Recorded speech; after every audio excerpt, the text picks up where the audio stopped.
work. Trying to get my binos out and on in time.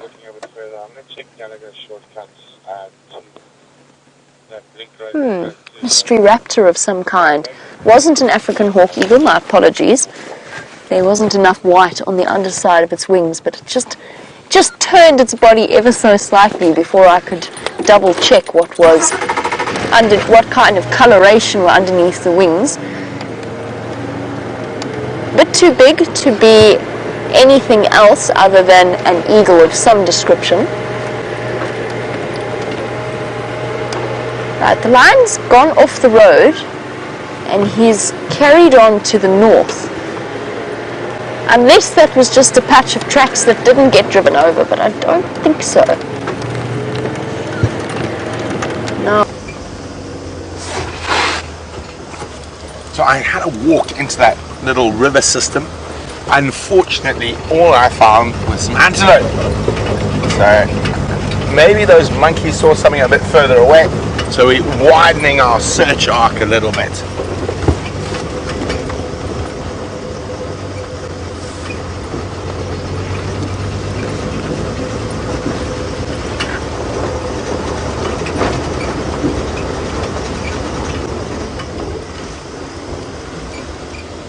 This could very easily be that male leopard we were looking for earlier. His general direction has been towards the camp also. It's been very cool today, so it's very possible he might have moved quite a lot during the day. So you never know where he might pop up.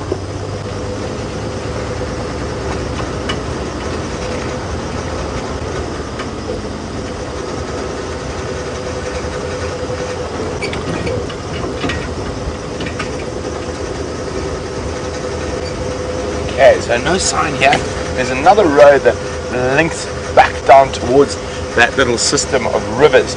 So trying to drive off-road here is a real nightmare. There's about 9 different little river systems and a lot of them are quite steep. So you're completely unable to get a vehicle through them.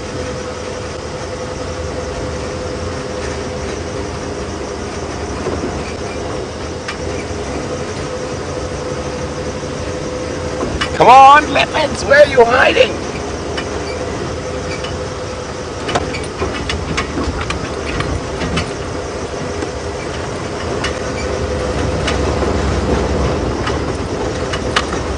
So, I'm feeling lucky with this different route we're going to take. I've got a feeling. And Tingana is the dominant male in this area, and John Boy is wondering, will he tolerate Sindile? Probably not, John Boy. Sindile's nearly 2 years old now, so hasn't been around either, so I don't think he'll tolerate him, and he will chase him. Okay, doesn't look like anyone's driven here yet, so I've got a feeling this is the spot. Maybe that leopard was moving through these little river systems. It's going to pop out. She's going to pop out in front of us.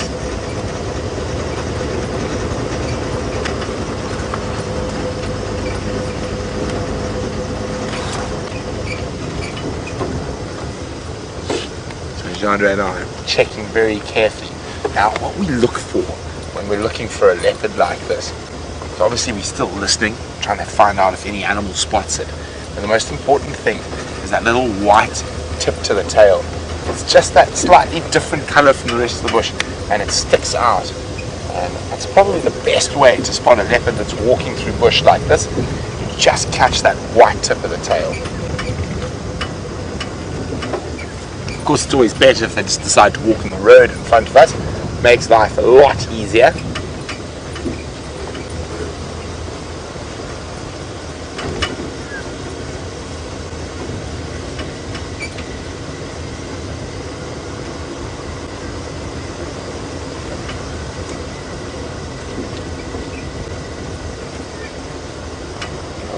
This road curves around and heads north. When we get to that corner, I'm just going to switch off for a second, see if we can hear anything.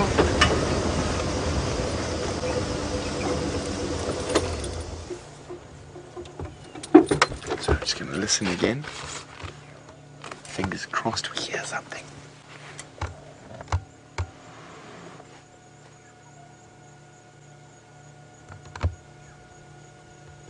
Can you hear the wind? Can you hear a starling calling in the distance? I can hear someone at camp using a hammer. It's probably Connor.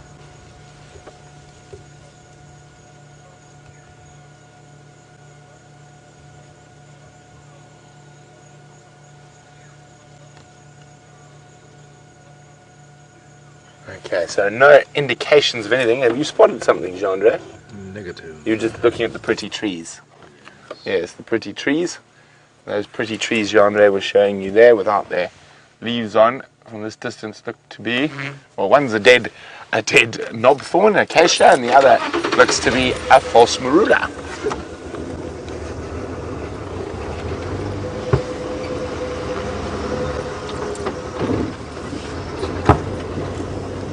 Okay, so here's one of these big elephant paths that come out of this area. So I'm here trying to check to see if whatever caused those monkeys to alarm call possibly used one of these big paths.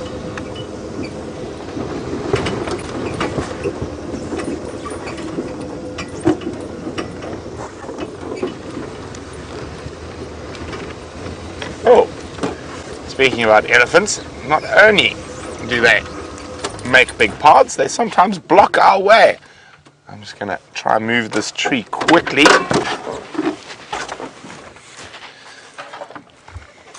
Now, it could be a bit heavy. It is a bush willow, a russet bush willow. And the funniest thing is, elephants don't really like to eat it. And this one's barely been fed off. It's just sort of been pushed over.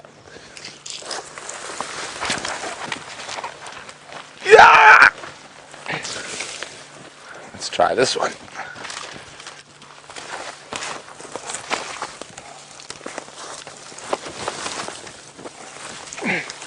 Well, that'll do till the tractor can come remove it properly.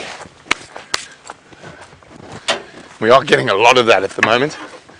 Elephants pushing over trees on the roads.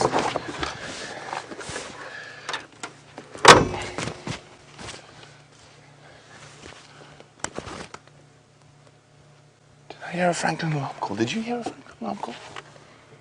No. Let's continue.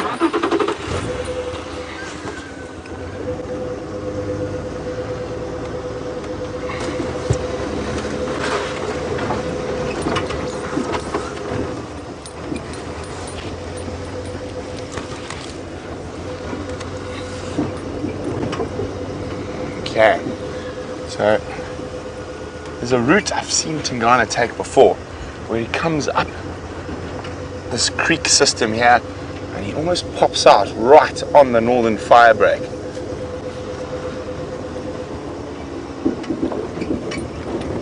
And male leopards are capable of doing some serious walking.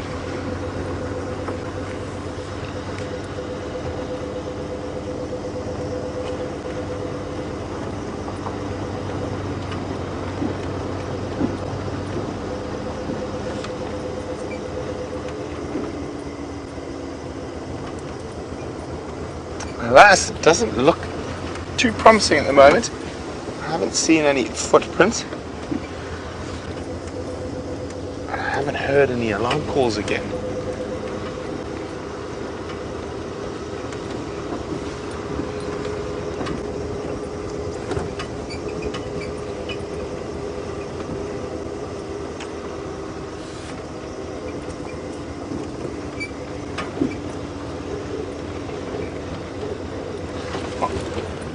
Hi, Tammy. Tammy is in the Big Apple, New York. And Tammy would like to know what is the difference between the low felt and the high felt. The main difference, Tammy, is the vegetation. Sorry, Cindy, not Tammy. I had Game Drive talking at the same time. I do apologize, Cindy in New York, not Tammy in New York. So Cindy, the main difference is the vegetation. You see, the low felt is mostly mixed open grassland and wooded savanna, the Highveld is grassland. Very few indigenous occurring trees on the Highveld, and the true Highveld. So it's 90% grassland and very few trees. With the Lowveld, it's mostly trees and not so much grassland, or grassland interspersed between the trees. That's the main difference, Cindy. Also, of course, a bit of the obvious one in the name: Highveld, Lowveld. Lowveld is quite low. We're only about 400 meters above sea level. Johannesburg's on the Highveld, if I remember correctly, it's about 2,000 meters. 1.6, there we go, Jean-Andre knows, above sea level. Now, an interesting little fact about Johannesburg: it is one of the only major cities in the world that is not built on a major river or on a port or the ocean. So very, very interesting. And the reason Johannesburg spouted where it is because of gold. There was no reason other to build that city there other than the fact that one of the richest gold seams in the world was there. So the reason a lot of old major cities sit on either rivers or on the ocean is, of course, trade used to run around those things. So rivers used to move people and trade from the hinterland out to the ocean, where it could then be traded even further. And you even look at some of the ancient cities, and a lot of those are built on, or modern ancient cities, so the last sort of couple of hundred years, are all built on rivers or on ports. There's even the Mapingubwe ruins, which is I think they are just before about 2,000 or so years old, just before BC, and those were built on the Limpopo River. And even if you go up East Africa, the ancient ruins of Kilwa and Gedi in Kenya and Tanzania, or Gedis in Kenya, Kilwas in Tanzania, also built on the ocean and were major ports 1,000 or so years ago. Now I'm almost at a loss of what to do. We've literally scoured this area. What to do next is the question. So what I'm going to do, the lions are still around Sydney's Dam. I'm just going to ask if there's visual from the boundary and see if we can get a sight of those lions, even if it's a very long sighting of the lions. Let's just find out quickly, because we are quite close by. Andrew, is there any visual of those Ngala from the boundary? Fingers crossed.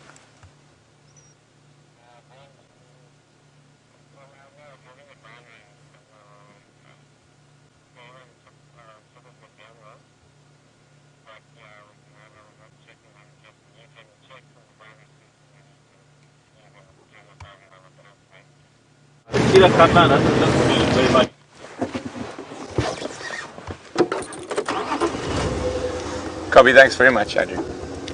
Okay, so there's a small possibility we might be able to see those lions from a distance. So we're going to take that chance, and hopefully while we're sitting quietly with the lions, we might hear the alarm calls that will lead us to a leopard.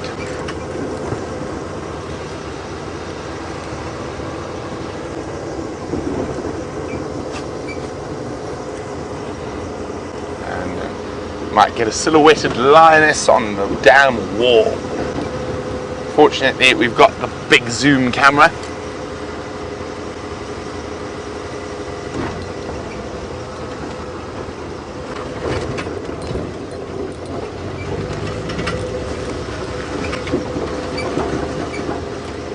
Might come down for a drink, then we will get a visual of them.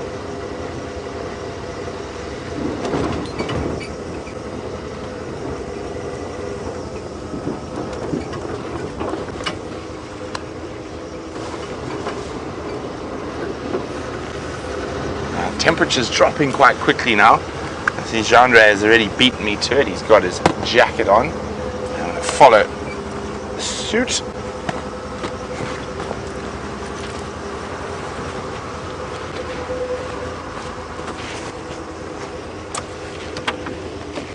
There we go, much better.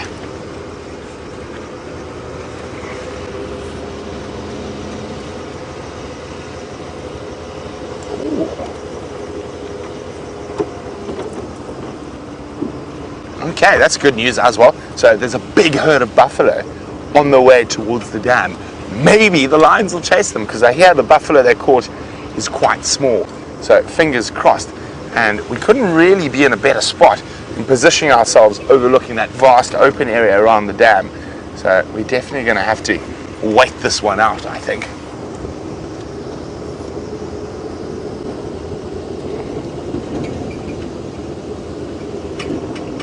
Yeah, so while we try to figure out what's going on here at Sydney's, let's go see what Jamie's up to.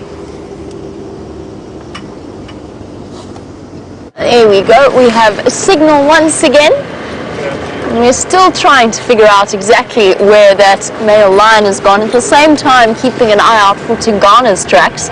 Everybody this afternoon is on the search for Tingana. Tax is searching, Herbert is searching, Brent and myself are all searching, and several of the Cheetah Plains vehicles. We are searching high and low to find you a leopard. I was just saying to Viam that this light is really beautiful, this golden light at the moment. It would be even more beautiful if we could find a leopard slinking about in it.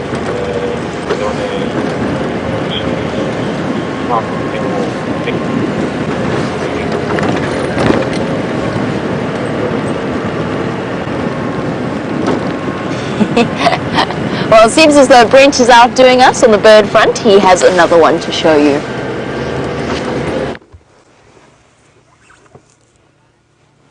So, an incredibly long distance visual of a couple of lionesses on the dam wall.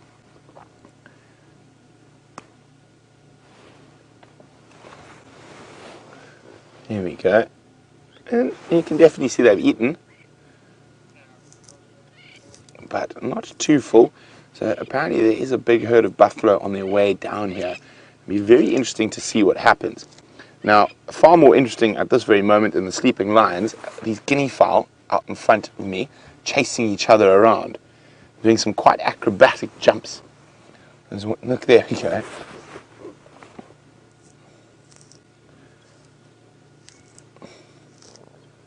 Velociraptors. Very prehistoric looking birds, the guinea fowl. And a lot more active than those lions.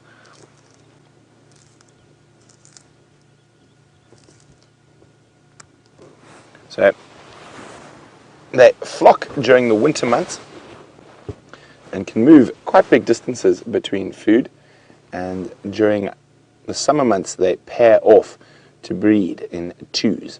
So when you see a big group of guinea fowl, it's not the breeding season. And they do eat lots of different things, insects and that, but their main food is grass seeds.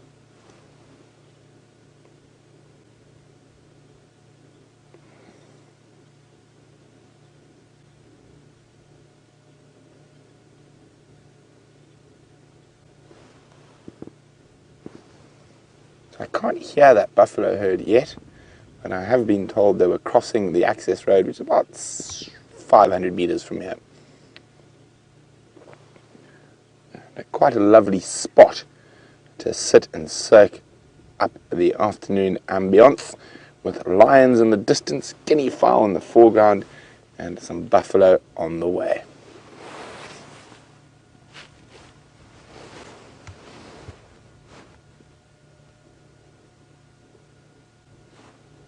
I heard a buffalo. Brrr.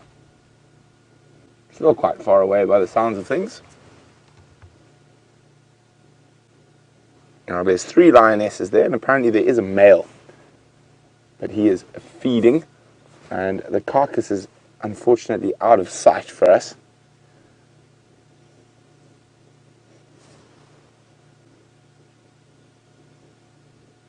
Now, lions are opportunists, so even though they have got a kill and they might be quite full, if the opportunity comes to grab another buffalo, they most certainly will.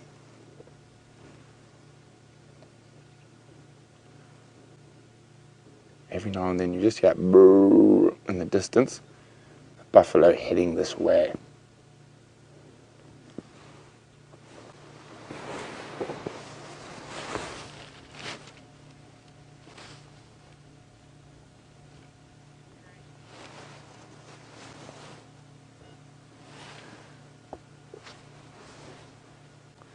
There we go, you can see the sun is setting, and there's a golden orb settling.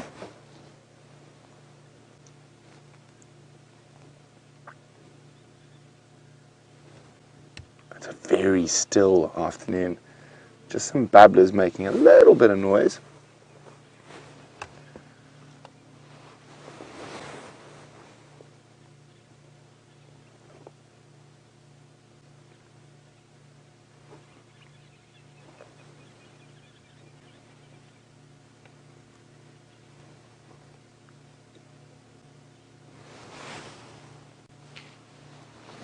Quite nice to just sit quietly and enjoy.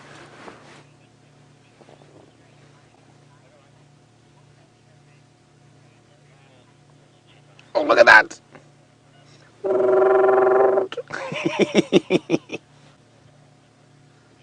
That's a seriously high-speed guinea fowl race going on.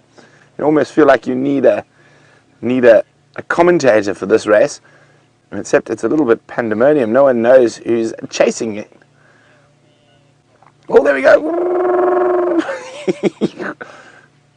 And you can see how fast they are, incredibly quick on their feet. Oh, there we go. Oh, and back.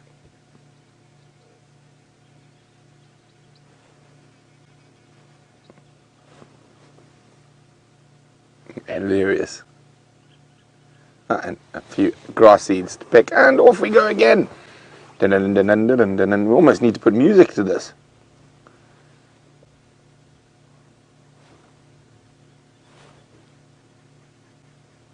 Okay, it seems like we've calmed down a bit.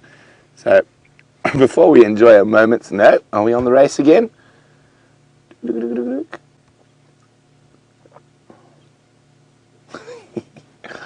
Strange looking creatures, guinea fowl. Okay, seems like pandemonium is over. So Kat in Tampa was wondering, she knows breeding herds of buffalo will try to defend against lions. Will bachelor herds do the same?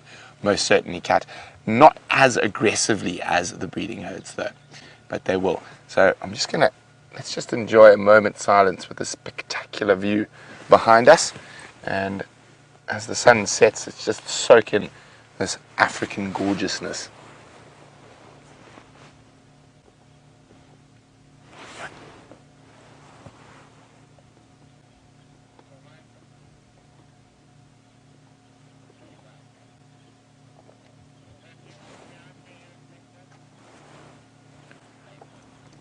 Well spotted. There we go. There's a hooded vulture and white-backed vulture. And of course there is a buffalo carcass there.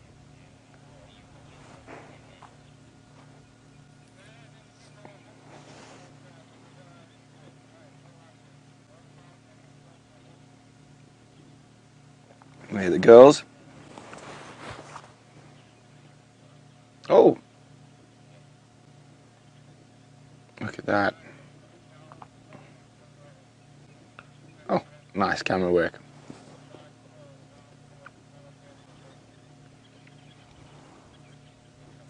Oh! Oh! So, quite often, vultures will always try and choose a dead tree to land in, like the first ones we had a look at. Now, because of their large wingspan, it can be quite difficult to take off and land in a thorny tree like that one, and that's what we just saw. So those vultures have got the prime spot in terms of their perch for the evening.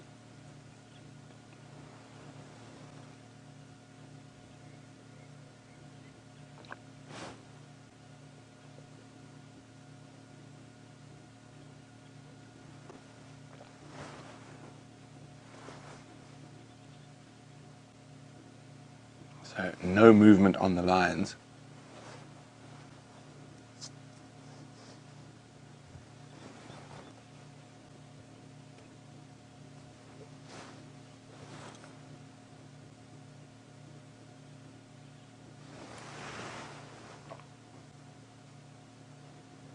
It's just a gorgeous, gorgeous evening. The sun's about to dip below the sun. There's the sun, just the last glimmer of the golden orb as it sinks below the western horizon. Snoop is wondering, do a guinea fowl fly? They can, Snoop. They'll generally try outrun anything before flying as a last resort. They also do roost in trees, so they will sleep in a tree. Much safer there. And, well, hopefully for these guinea fowls' sake, leopard, actually very good guinea fowl hunters, serval, caracal, those are their main sort of prey, and as well as birds like African hawk eagles are incredibly great at taking them from the air. But these guineas look quite safe, and they're definitely no threat from those lions.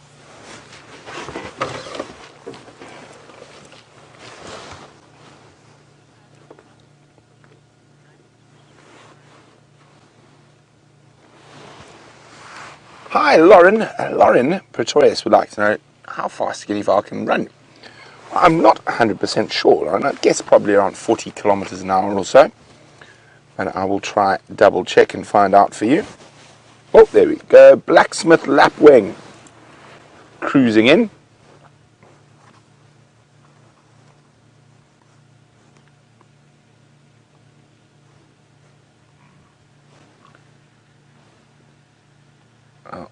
We just need to move off the road. There's a car coming. I'm just going to make some space for him.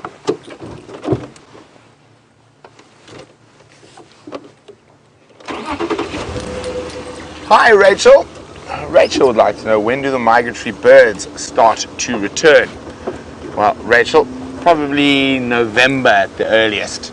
So they'll be gone till then. Now, the moment we've been waiting for is happening.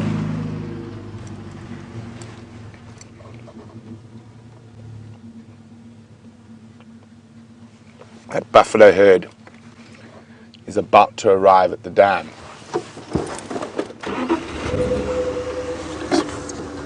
Move back a little bit.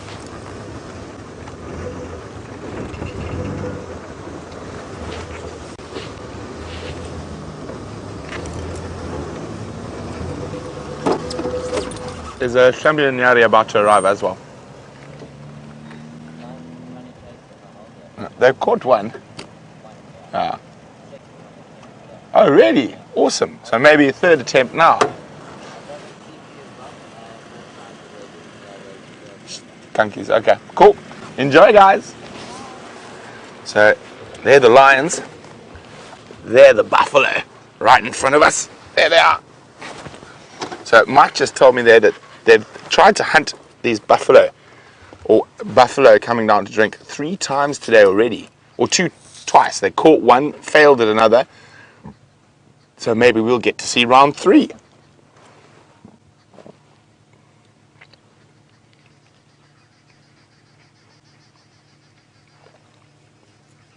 I know Jandre would be ecstatic with getting to film a lion and buffalo hunt.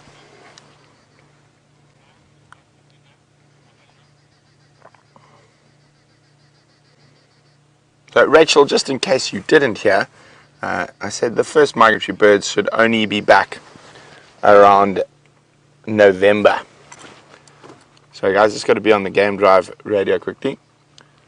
Andrew, they're busy crossing Buffalo's Hook cut line at the moment, heading down that sort of small skova with the trees towards the dam.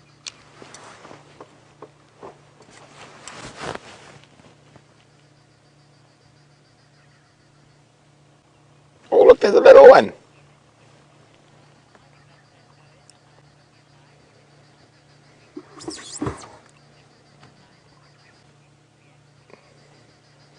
So look at that, isn't that just the sweetest? Now, that's a couple of days old. Buffalo calves have a very unique feeding pattern. Because buffalo herds move constantly, they're one of the few animals that is able to feed while on the move. So they'll position themselves between mom's back legs just like that, and they will drink while mom is and the rest of the herd are moving. Now the other thing is, the unfortunate thing, if you're a baby buffalo and you're drinking on the move, you get the odd buffalo pat on top of your head. So those buffalo are going to pop out probably around there. The lions are over there. It's not the best position. Now they might wait for the buffalo to get closer to the dam wall or move around. So it's going to be very, very interesting to see what happens. And I don't think anything's going to happen just yet. There we go, out come the buffalo.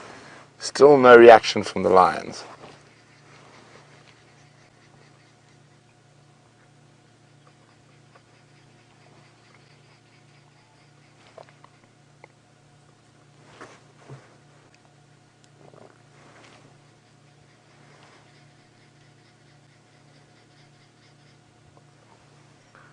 No, not even a head up from the lions yet. They have not spotted the buffalo.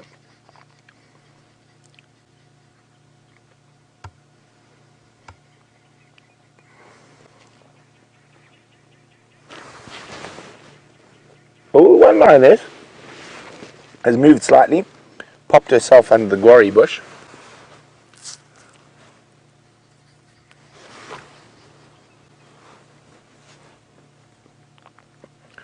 So, someone was wondering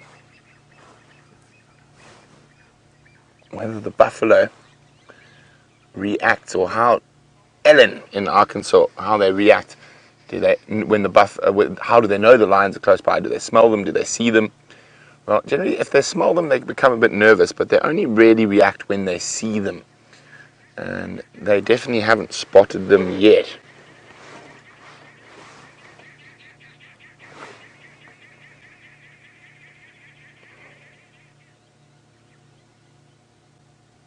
Now, if I were the lions, I'd hope the buffalo sort of, oh, there we go, move around. I was trying to find my hand on the screen. Move around like that. And if they stay still, there's a good chance that herd might move right.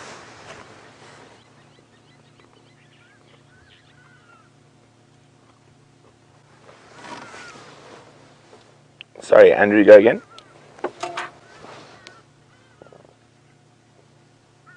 Wow, there's another herd of buffalo coming from the other side. It's all happening here.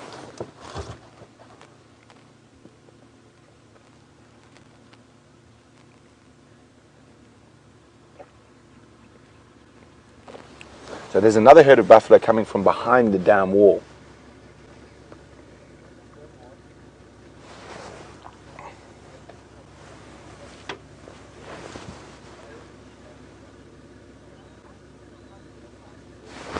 What you got there in the tree? Hardy-dar ibis, well spotted, John Jack. I can still hear buffalo coming from quite a way away, so this could be quite a large herd.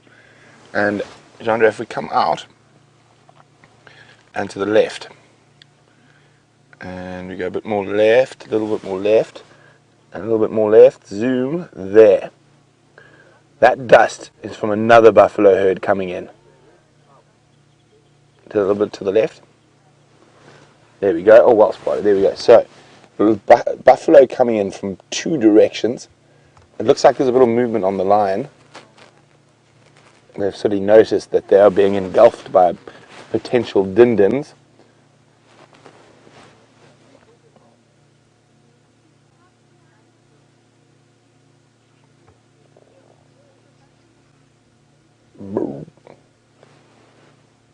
Now, one of the ways we find a point when they'll give up, it just depends. Each scenario is different. You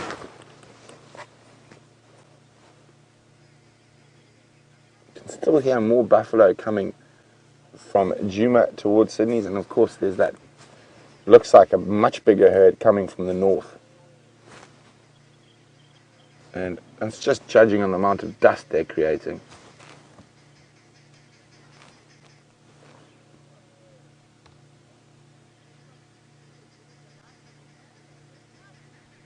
Look at that.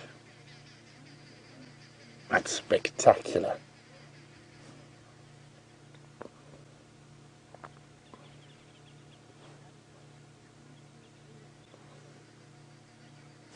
And no one's noticed the lions yet.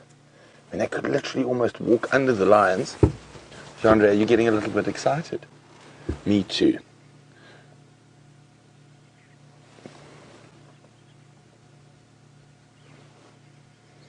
Now, if I was a lion, I'd just sit at Sydney's. Good spot to be if you're a kitty cat. Now look at that female. Oh, they're not showing. Look at her head. Look how she's just suddenly dipped her head. Now things have changed. Watching a lot more carefully. Oh, look at them spilling over the dam. Chandra, just off to the left. Look at that. This is a proper herd of buffalo coming in. And they're literally like water over the dam wall, just spilling in.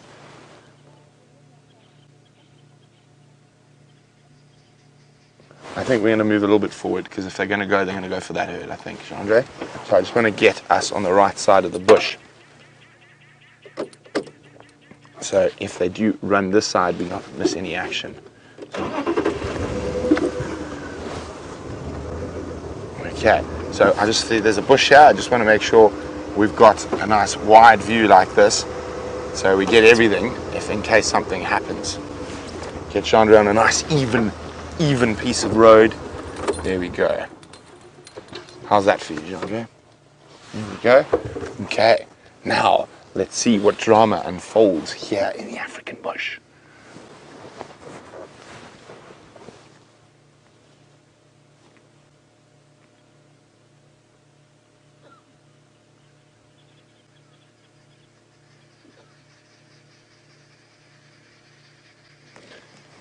Look at that. This is a massive herd coming from the Manuleti.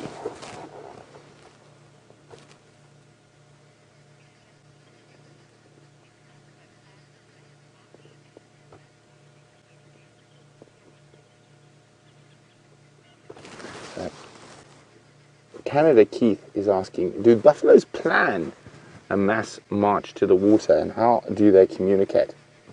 Well, they communicate mostly through bellows, and they drink twice a day, and they do live in herds like cattle. So I don't think there's too much communication. It's early morning thirst and late evening thirst. They've been out all day grazing, and if they can, buffalo like to drink twice a day. They are very, very dependent on water.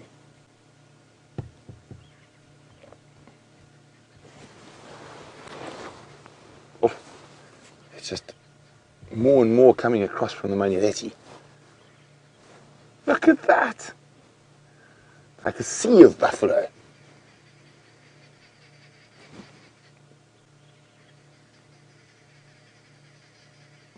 And the more and more they clog up that little corner, the further and further towards the lions they're going to push.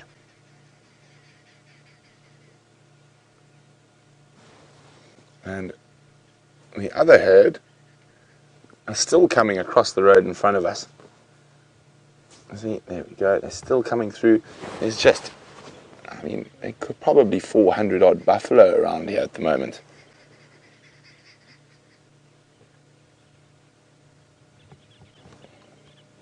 And there's a chance, because the lions are full, they're not going to do much. But we're definitely in the prime spot right now to see if anything does happen.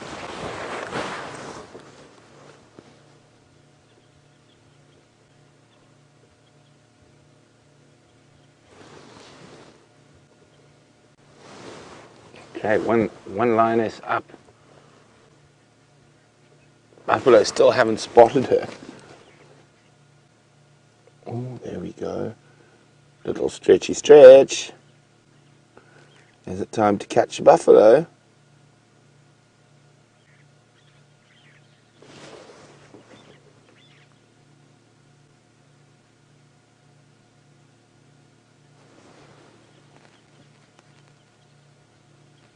There we go.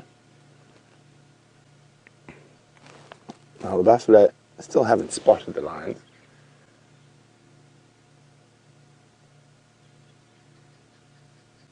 And they're still pouring in over from the Manuleti.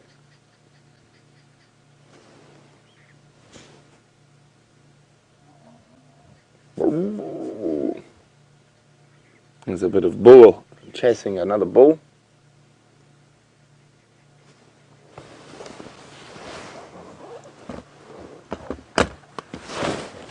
There's quite a nice light on those buffalo. So I hope you guys are getting some good screenshots. I'm going to snap one or two quickly. Oh, a bit slow.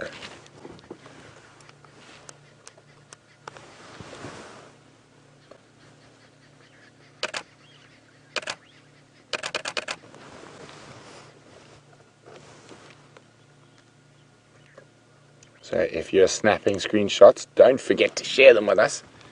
And you can do that on Facebook, on the Safari Live Facebook page. Or you can put it on Twitter with the hashtag Safari Live.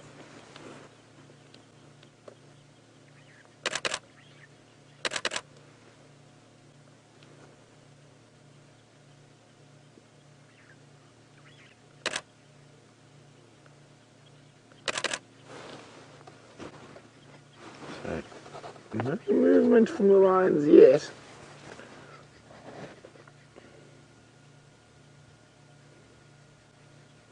If the buffalo keeps streaming over, eventually they're going to almost end up underneath the lions to drink.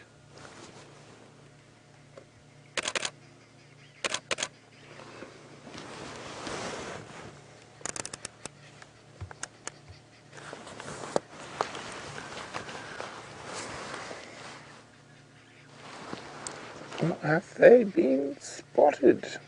No, I thought one bull might have spotted them for a second.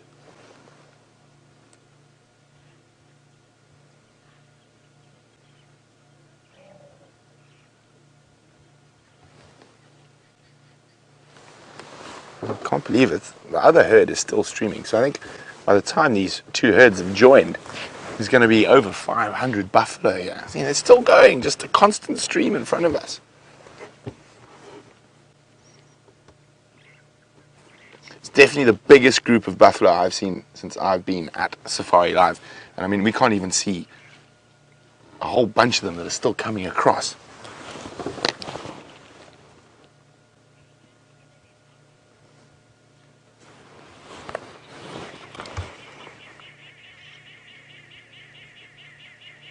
So Ellen's wondering, will the lions ever give up and move away because there are just so many buffalo? The buffalo might chase them away. That can happen, Ellen. But lions, when they hunt buffalo, it tends to go both ways. They chase and then they also get chased. And sometimes it can take them the whole night of harassing a herd to try find a weak individual or a baby to grab. Have we lost the lioness? Or are there still all three there? No, I think we've... One's... Wait, hang on a second. Is that a cub? Is it all three? I only thought there was a cub there for a second. You can see that big belly. They don't really need to eat. So the buffalo will have to make it quite easy for them to actually do anything. So sort of meander underneath their schnozzers.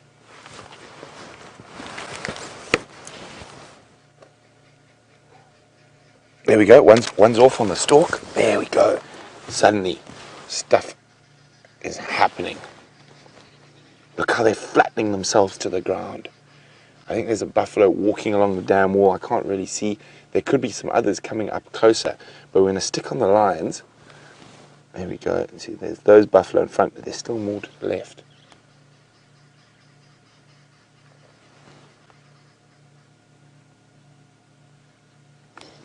Oh, if they do chase them, this could be absolute chaos.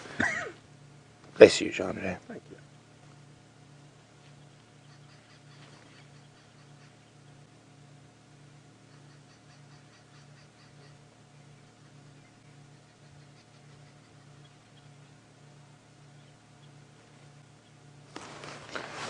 See, all of a sudden, body language changed. I wonder what they saw.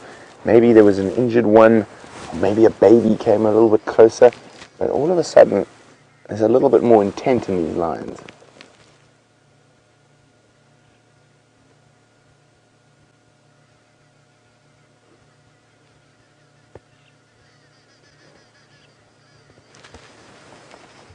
Oh, front one moving a little bit again.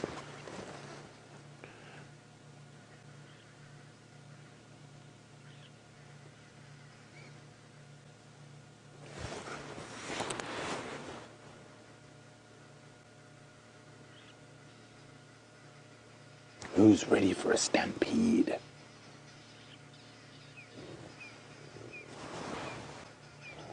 There's a buffalo bull fight going on, or chase at least.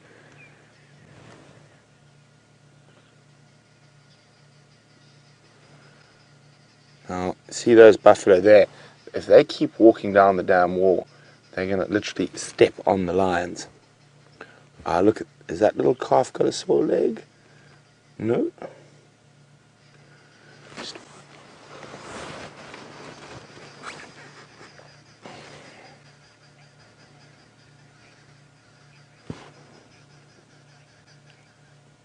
Got a bit more movement on the lions. Jacob, Joyce and Nancy would like to know, would the herds ever mix? Most definitely. Buffalo herds mix and depart and break up and get back together constantly. So most definitely they would mix. Okay. We've got a little bit more movement there. So she's positioned herself behind a bush. The other lioness is on the other side of the wall. Now, where's the closest buffalo? The ones on this side of the water are quite safe. It's the others that are in trouble.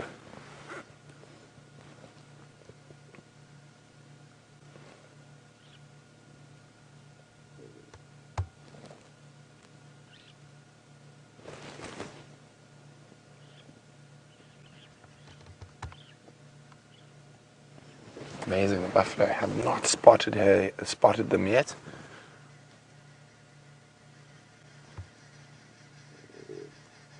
Remember, there could be a buffalo coming over from the other side that we can't see that's much closer.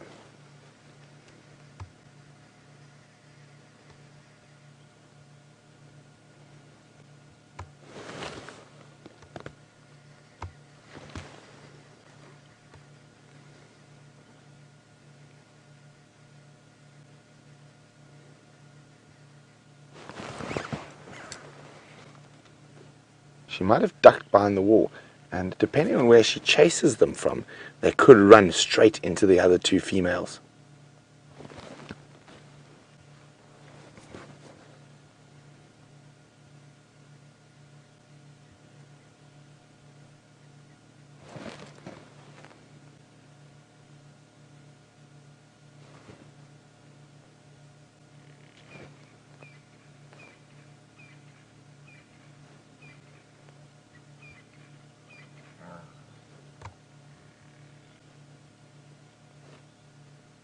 This is very exciting.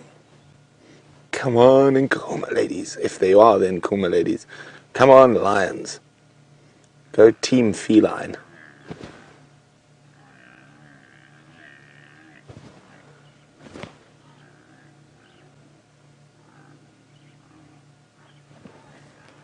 There's a big altercation going on between buffalo.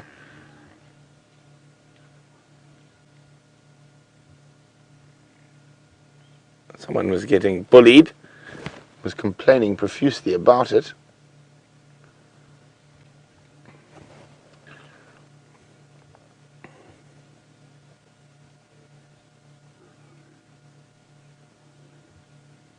Still visual of only two. Where's the third?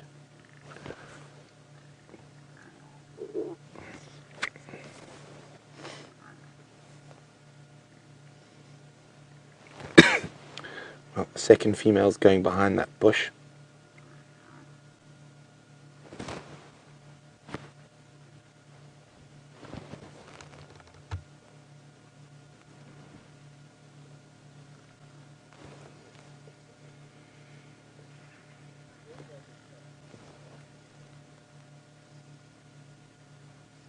Is that her head popping out there, Jean-Dre?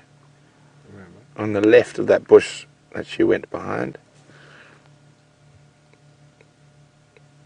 Difficult to see. Sorry about the grain, guys. The light is getting difficult and those lines are incredibly far away. And Jean-Dre is trying to do his best so we can see everything. So it's actually probably about 5 or 6 shades darker than what you're seeing on your screens at the moment, because Jean-Dre is doing some magic with his camera work to bring us that little bit more light.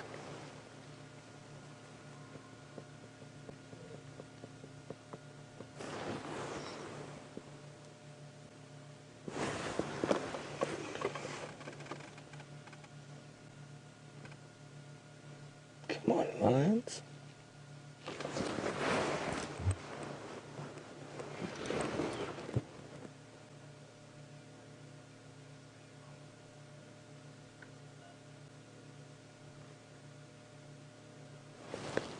Absolutely massive herd of buffalo now.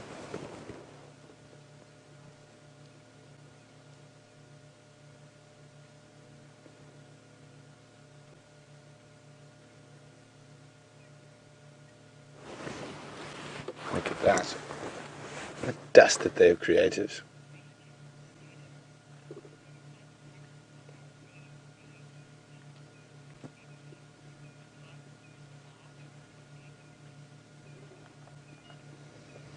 So Doodles is wondering, would that elevated position on the dam wall hinder their hunting?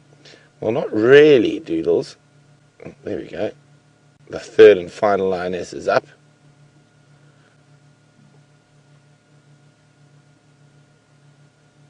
Now, basically what they would do in that initial charge, unless they've targeted a specific buffalo, they're just going to charge to create pandemonium, basically what they're doing. And they're going to create as much chaos as possible. And often that first initial charge onto the buffalo doesn't yield anything, but the second or third or even fourth or fifth might. So they keep putting the pressure on those buffalo till they can grab a young one or an injured one. But we don't want to miss, because I can't see what's going on with my eyes, so we're going to let the camera do the work for us. And we now have no lionesses. So I think the safest thing to do is stay on the largest congregation of buffalo to the left and hope they chase them towards us. I haven't been in a buffalo stampede for a while.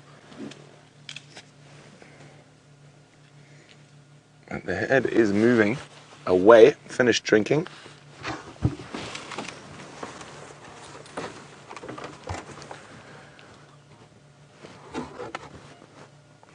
So Charlie's wondering, how long can a lion sustain a full speed charge before it tires? Well, Charlie can probably do it for no more than about 60 or 70 meters. They're sort of ambush predators. They're built for high explosive speed over over a short distance, and then they will slow down. Otherwise, they get really bad lactic acid buildup. I really want to see what's going on. Come on, lions. Chase it. You don't even have to catch it. Just please chase the buffalo for us. I just wanted to see that massive herd in panic.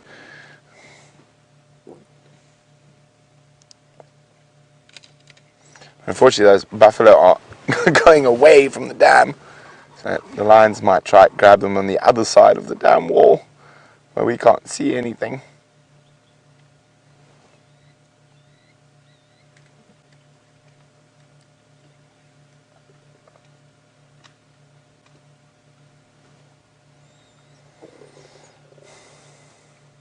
Beautiful light filtering through the dust created by the buffalo.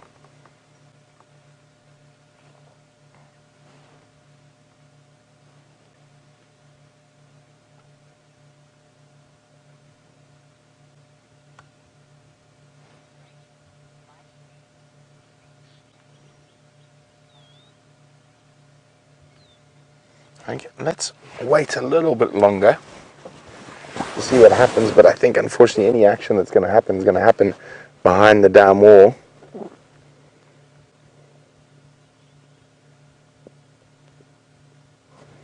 But come on, prove me wrong, lions.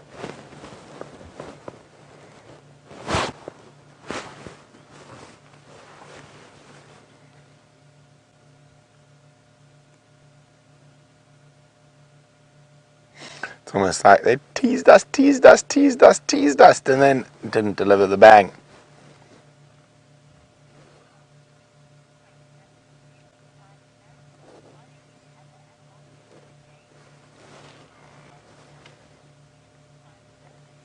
So Deb, how are you doing, Deb Pfeiffer? Deb would like to know, are there any other animals apart from lions that will kill again, even if they've got to kill? All the predators out here, they're opportunists, and they don't mind eating rotting meat. So they'll finish the one kill and then start on the next. So most predators, anything from a leopard, a cheetah, hyena, wild dog, will always kill if they get the opportunity to.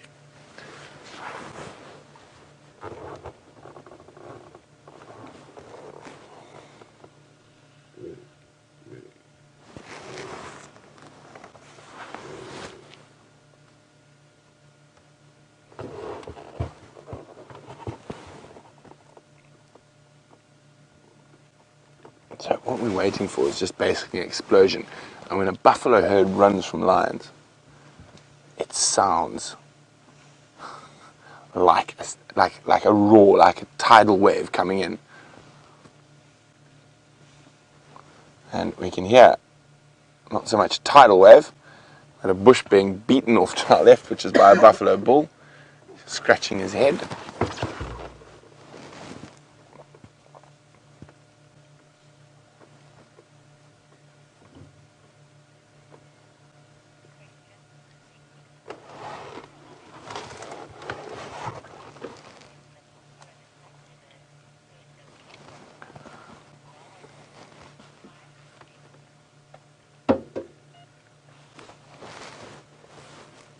So Betsy said she's seen a lion hunt where the herd... Oh, hyena! It's going to come out. Still too dark with this. They're going to come out. Where's he gone? There he is. Spotlight coming. 1 second. There you go. There's a hyena.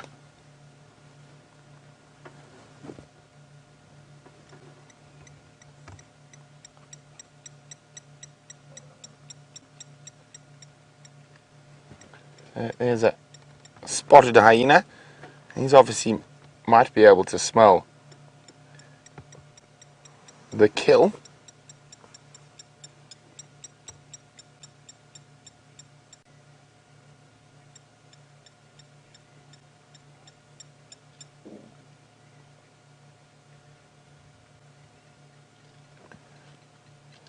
I'm sure that hyena can probably smell the carcass. I'm just listening to the Game Drive radio quickly to hear what's going on.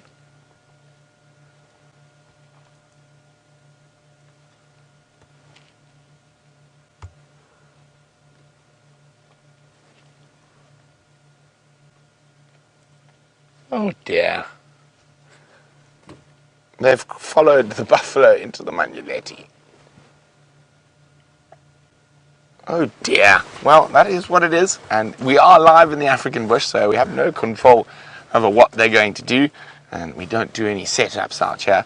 But Betsy was wondering about buffalo herds. She said she's seen buffalo herds help a buffalo that's been attacked by lions, and she's also seen them not help. Why don't they help every time? So they'll only really help if they feel there's a good chance that they're going to be able to chase off the lions and not put themselves in danger. And each scenario is different, so it all depends on where it is, what time of the day, what time of the year even. So at this time of the year, when times are tough, it was a car starting. I got really excited. But anyway, we're going to move on. I think those lions are following the other buffalo into the Manuletti. So while we do that, let's go see Jamie. Red's been having an extraordinary afternoon. Vilma and myself have been less fortunate, but our luck has turned, and we've got a lovely little bush baby. hiding behind the leaves. If you look carefully, you'll see him moving about there every now and again, and hopefully we sit here nice and still and we keep quiet for a little bit, at least keep our voices down. There's a chance that he or she might decide to pop its head out. You can see it moving. It's still there, just jumped across the path in front of us. It's amazing watching a little bush baby jump. Bush babies have been recorded to jump sort of horizontal distances of 8 meters, which is 24 feet. And there he goes. Alright, there he is. I'm going to go forward a bit because I don't think that VM can see him from this angle. Amazing little primate, the smallest primate in the Sabi Sands. Yeah, he's making life a bit tricky there. Oh, and I think he's just bounced away. Oh no, he's still right at the back there. Unfortunately, I think this is going to be the end of our sighting unless it decides to come back through and across. Not the best view, but one of the cutest animals that you could see out here. It was a lesser bush baby, also known as a lesser galago. Now there are some places in the African bush, less so here, but in places with Miombo woodland up further to the north, where they have been recorded in densities of up to 500 individual bush baby per square kilometer. And that came through from a research paper into the sort of the different densities of bush babies throughout. Now the lesser bush baby, or the lesser galago, the one that we were looking at there, is the most widely spread of all of the different bush babies and lorises.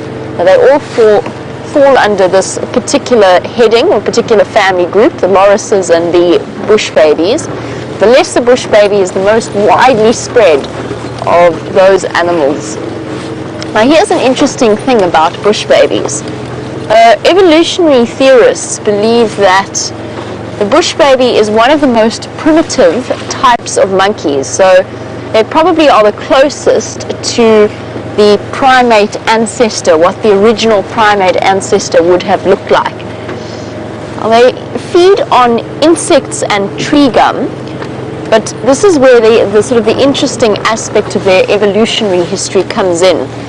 Their hands, they've got hands and they've got thumbs, just like all primates, but they cannot move their fingers independently.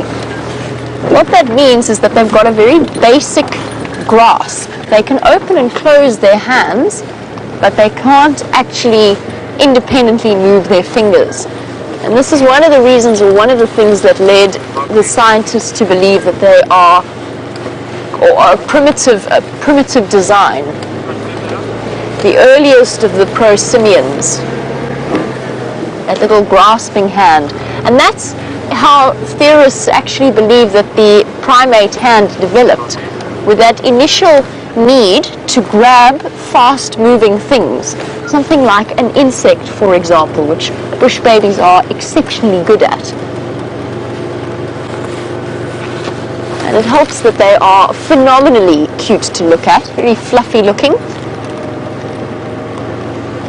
And if you ever visit South Africa and you stay in some of the lodges, there's always a chance that you'll encounter a habituated bush baby that has learned to hop about whilst guests are having dinner, and occasionally, because of all of the sugars, try and steal their alcoholic drinks, particularly whiskey. Apparently bush babies are exceptionally fond of whiskey.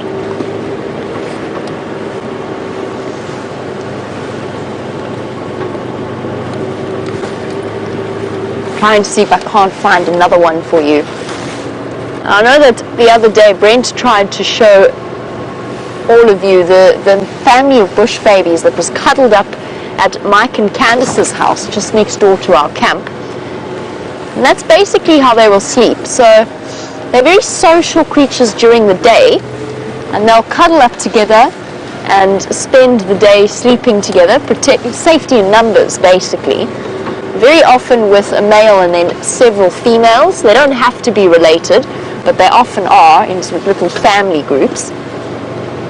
And the male, kind of like a male lion or a group of male lions, the male bush baby has several little groups of females that he will move between and spend time with. They're not hugely territorial, but they do have their little home ranges, and they do scent mark quite famously by what's known as urine wetting.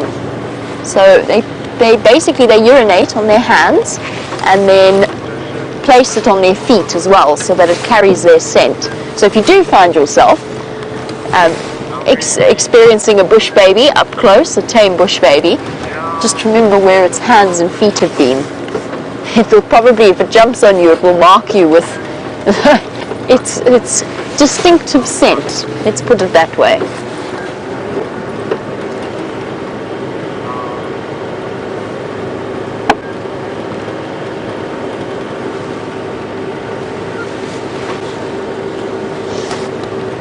Oh, we have searched high and low for Tingana.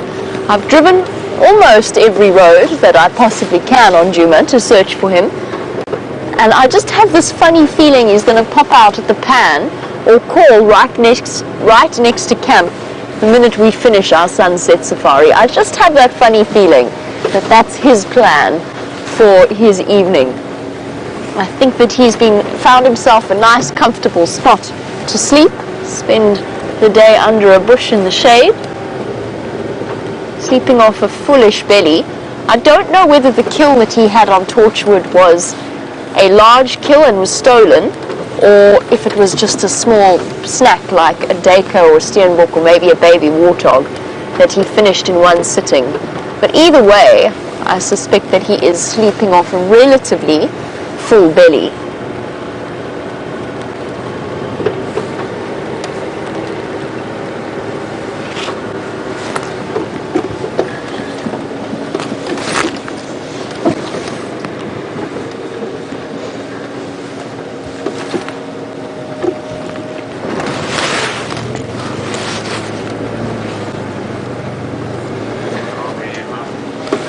A very warm welcome to Cheetah, who's watching in India and absolutely loving being out on safari with us. Now, Cheetah, you're wondering if we have an in-house herpetologist. That was interesting. How do you suppose that happened, Liam? Did you see what happened? I can't quite work out how that hit me in the nose. It kind of flicked from the aerial and bopped me right in the center of my nose. Not having very good luck recently with sticks and other vegetation. Sorry, Cheetah, we'll get back to you in a moment. That was quite a surprise. Nothing like an unexpected stick suddenly joining you in the vehicle. So Cheetah, on the subject of a herpetologist, no, we don't have a herpetologist to show you the snakes and reptiles. That being said, all of us share a fascination with these incredible creatures.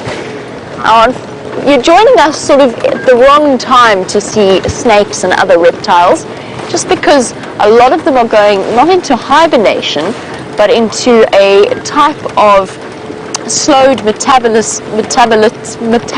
state that is known as estivation, as a result of the dryness. But you could well still see snakes, and we do. We've had, in the last few months since I started working here, we have 2 incredible black mamba sightings. We've had a few cobra sightings, some very memorable worm slungs on bushwalk, and then of course the other reptiles such as the various types of lizards, legavans or rock monitor lizards, anything like that. So we do all have a fascination when it comes to snakes and other reptiles.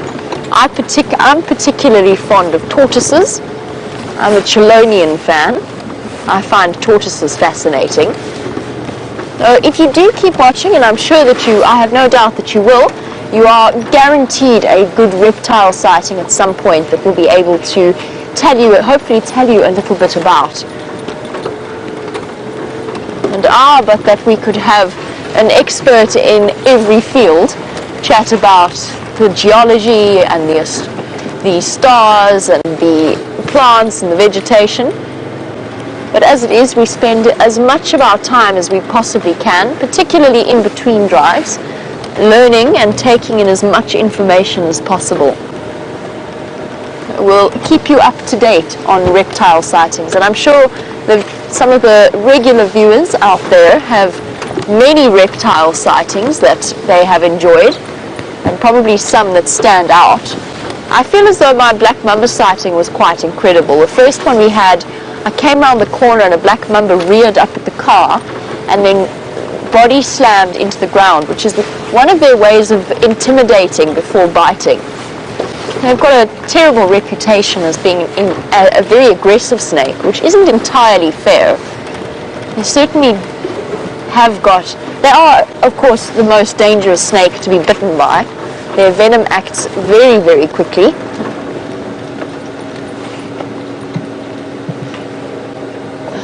There's a goshawk that just flew out of that tree, I think. Just wanted to make sure it wasn't an owl.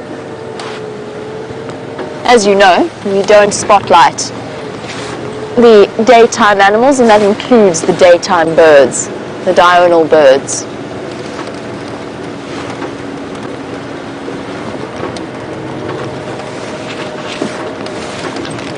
We've also had, and I think we've actually published a few behind the scenes videos. If you have a look at our Facebook page, you'll be able to see some of the Safari Live Facebook page. You might be able to see some of the behind the scenes videos where we've gone catching snakes and removing them from camp.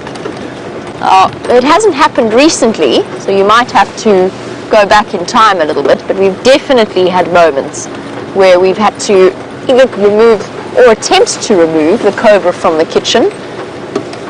I've woken up with a variegated bush snake climbing into bed with me before.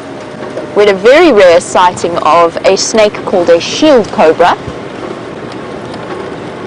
And of course, the best way to view reptiles, particularly lizards and geckos and the like, is during the bushwalk. It gives us the opportunity to get right up close to the littler things that we sometimes miss when we're driving along in the vehicle.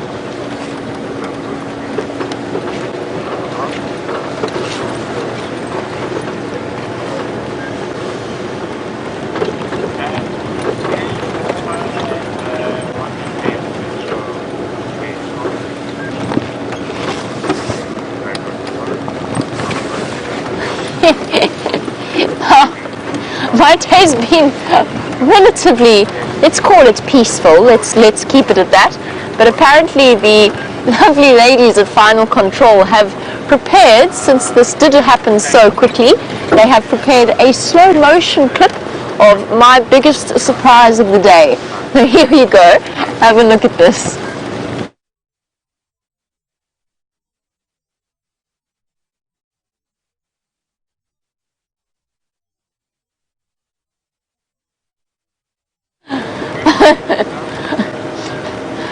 I hope that you all found that very entertaining. The FC girls definitely doing me a favor there. Alright, well that, I think on that note, draws us to the end of the Sunset Safari. Liam and myself are going to head home and try again tomorrow morning to find you a leopard. So thank you, Liam, all of your fantastic camera work as always, as well as to Rebecca and Lou in Final Control. Thank you for your slow motion clip, and most importantly, thank you to all of you across the world. I'm going to send you back across to Brent for the last few moments of the Sunset Safari, and I will see you tomorrow morning. Bye-bye, everyone. Okay, we're rushing. We're going to try and get a close-up view of a lion before the end of drive. It's about to come towards the Djuma dam cam, so if we don't get there in time, keep an eye on the dam cam because there's a lioness coming. One of the Nkuhumas who's been mating, probably trying to find the rest of the pride. Apparently she's calling, and I'm nearly there.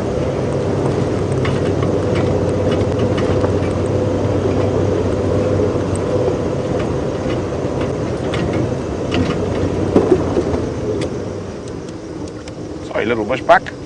We're in a rush.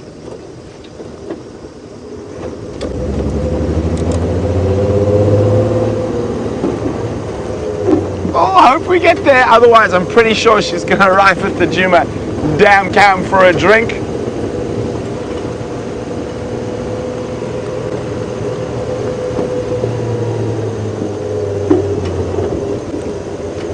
Can you see any lights down here, Jean-Andre?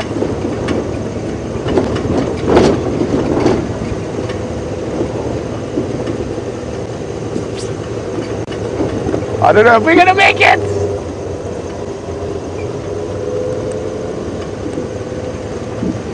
Hopefully we will.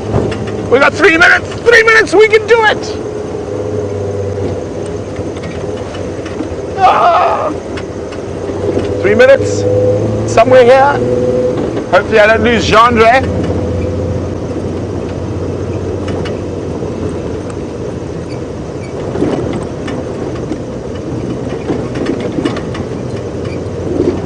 Okay. Hopefully not too far. Hold on. Bouncy bounce. Sorry, I'm not looking back. I'm just trying to concentrate on not bouncing the cameraman off the vehicle while we rush to try and get a view of the Nkuhuma lioness before the last few seconds of drive. But don't forget, we do it all again tomorrow on the sunrise safari.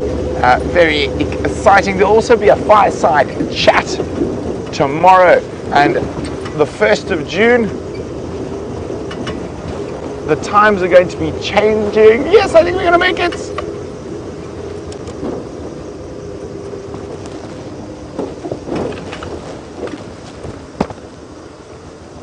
I see the spotlights. I don't see the lioness.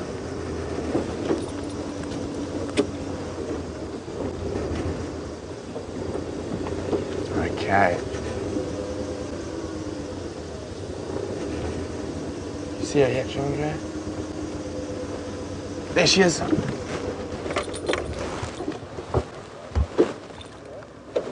She's about to pop through there. There she is. It looks like that young female.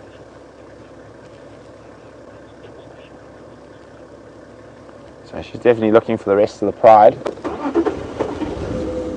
And she's heading off into the thickets and the drainage system. Ah, well, we made it with a minute to spare.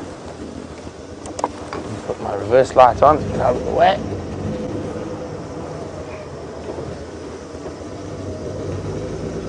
Okay.